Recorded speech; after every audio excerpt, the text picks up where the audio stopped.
I've seen a lot of small business owners go for the cheapest 55-inch TV they can find, slap a mount on the wall and then spend a week fighting flickering colors, bad upscaling, and a remote that refuses to stay paired. The regret shows up quickly. You're left with a display that looks good on a demo floor but turns into a headache the moment you try to run a live menu board or a video conference.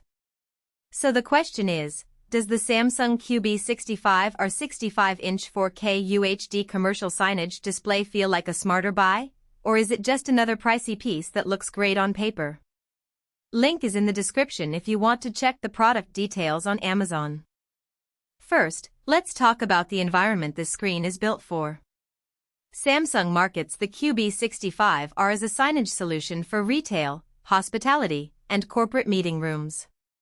That means it's designed to run 24/7, handle a constant stream of video content, and integrate with professional-grade tools like Cisco WebEx room kits.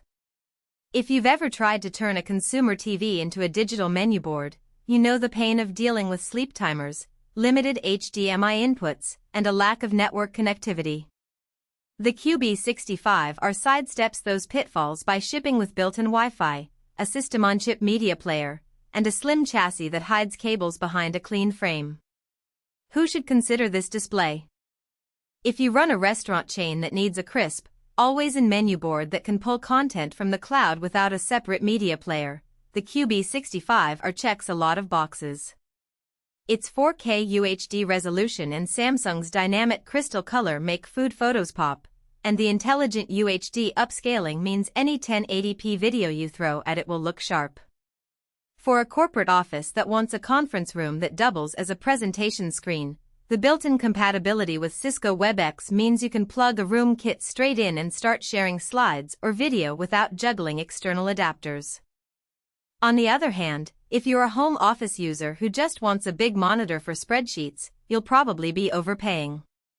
The same hardware could be replaced with a consumer 4K TV at a fraction of the cost, and you wouldn't need the always-in reliability guarantees.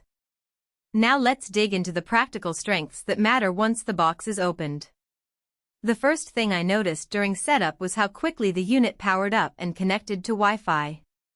The onboard media player runs Android, so you can install a Signage app directly, or point it at an M3U playlist from your server, and it starts playing within seconds.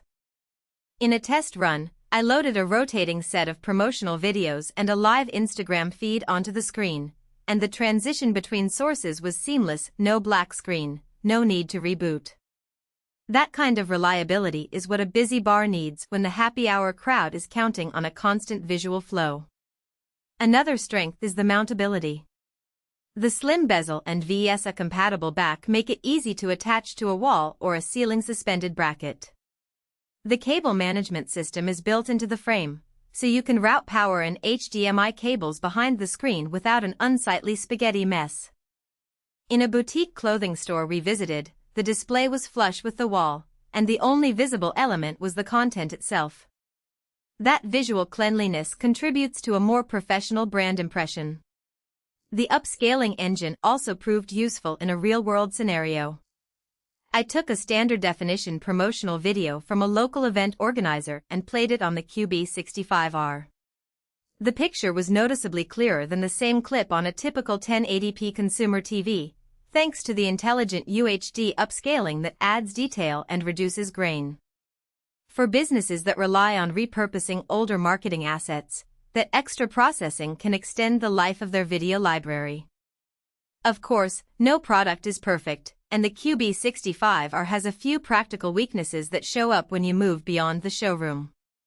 One point that can catch new buyers off guard is the brightness rating. At 350 nits, the screen is bright enough for most indoor settings, but if you plan to place it in a window-facing storefront with direct sunlight, you may need an anti-glare film or a secondary shading solution. I tried positioning it behind a glass door with sunlight streaming in, and the whites started to look washed out after a few minutes. It's still usable, but you lose some of that punchy color that makes a menu board eye-catching. Another trade-off is the lack of a traditional VCR-style remote. The display is meant to be controlled via the on-screen menu, a connected PC, or a third-party Signage software. For a small team that wants a quick turn-it-off button after hours, you'll need to set up a scheduled power-off in the Android menu or use a smart plug.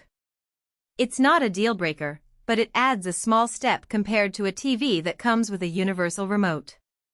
Audio is also something to consider.